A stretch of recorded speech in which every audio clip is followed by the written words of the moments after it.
Welcome to Full Potential Coaching. Before we dive into any changes to your training and nutrition programming, we're going to do something that most other programs skip. We're going to figure out exactly where you are now, your current baseline. Not where you think you are, but where you actually are, where the data shows us that you are. This video is the most important one to watch within your first 2 weeks because all of our clients who follow this protocol are the ones that get the best results. It's genuinely a dramatic difference. So do not just skip this or skim through this. Make sure to actually listen and watch. The truth is, if we go directly into changing your nutrition or training without actually understanding where your current baseline is, we are just guessing. And guessing is what causes people to over-restrict, under-eat, overwork, and just start to plateau the progress they want. So for your first 2 weeks, your only job is data collection. You can think of it like a triangle that makes up the holistic results that you're looking for. Your body weight,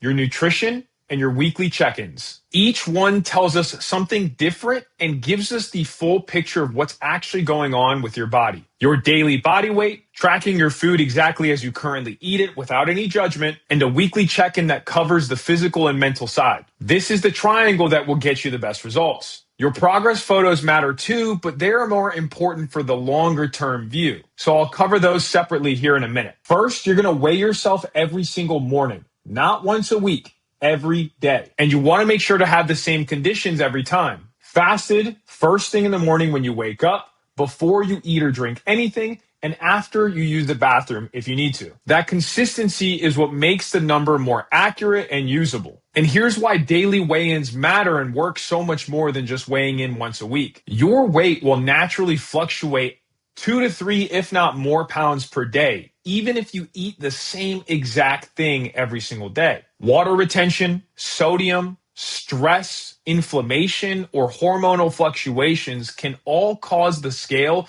to fluctuate drastically that have nothing to do with actual fat loss or muscle gain. So the daily weigh-ins lets us throw out all this excess noise and look at your averages. The average is the number that actually tells the most truth. And side note that's very important is make sure to emotionally detach yourself from this number. There is no number that you see on the scale that will truly bring you happiness. You need to learn to look at this number as just an objective reality. It is simply just a number, a piece of data, a part of our triangle that can give us some more information to help you progress better. It is not the sole verdict on your efforts or progress. Some days it will go up. Some days it will go down. Some days it will fluctuate so many ways, and that is totally normal.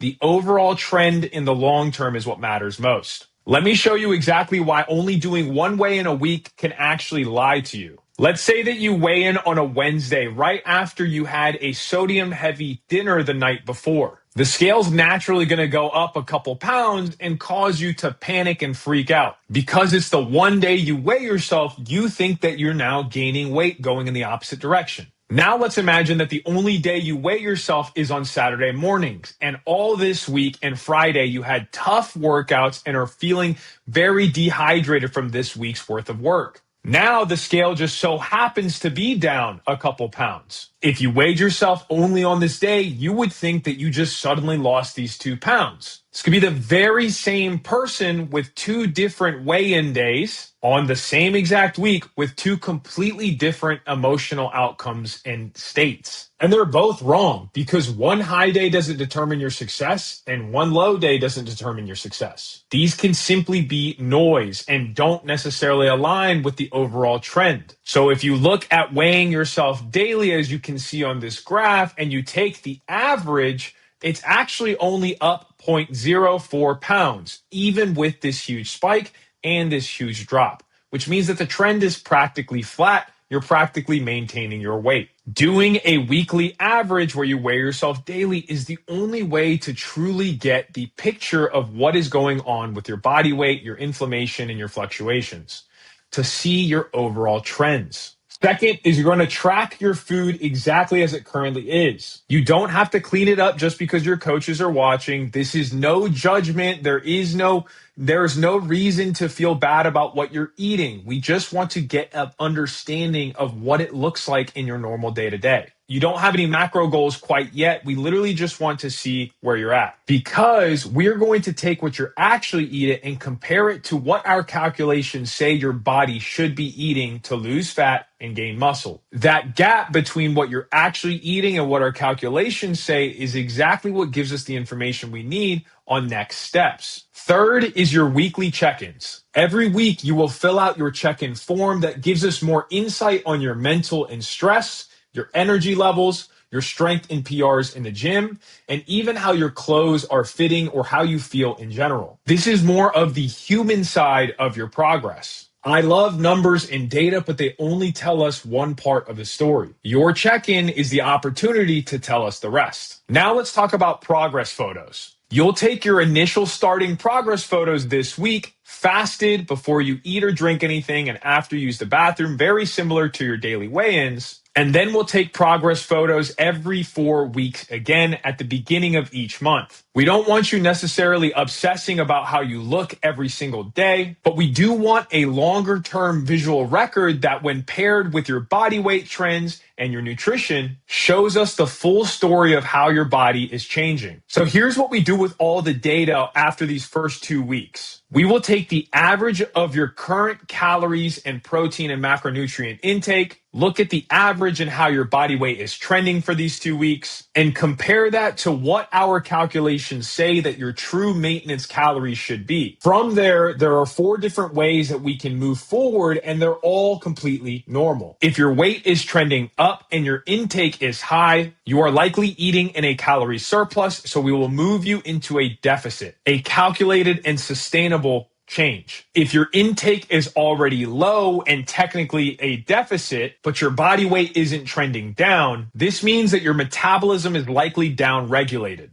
So we'll focus on reverse dieting you up so you can eat at your true maintenance before we even touch a deficit. This is not us stalling your progress. It is an absolutely necessary and vital approach in order to have long-term progress and success. If your intake is already close to what our calculated deficit looks like and your body weight is trending down, because some people just naturally start eating a little cleaner when they sign up with a coach initially and have eyes on their food, then we don't have much to change right now. We'll meet you where you are, and then we will progress as needed. And lastly is, if your intake is roughly your calculated maintenance and your body weight is staying pretty stagnant, then that's a pretty clean starting line, and we will likely move you into a calculated deficit to start losing that body fat. There are 4 different starting points, but they all have the same goal: to get you life-changing results, but we need this initial data and information so we can move forward and build out the proper plan for you without having to guess. Now, your training program is already built for you, but these first 2 weeks are all about feeling it out. Your coach will program this first week or 2 with 2 to 3 reps in reserve, meaning that we don't want you going absolute maximum effort just off jump. We want to see how your body initially responds to the new movements and just make sure that you have all the equipment needed available at your gym. If a machine or piece of equipment isn't available at your gym, please tell us. You can even send us pictures or videos of your gym if that would be helpful. The more insight that you give us, the better that we can adjust the program. After these first 2 weeks of the program is really when you get to start push intensity and progress. So here's your only job right now. Weigh in every morning, track your food honestly, and take your initial starting photos. That's it. Everything else, like your macros, your training intensity, going into a deficit or reverse, will come after we see the data of your current baseline. Our clients who follow these first 2 weeks to a T are the ones who always get phenomenal results. So let's make sure that you get set up the right way from day one. Much love, and I'll see you guys in the next training.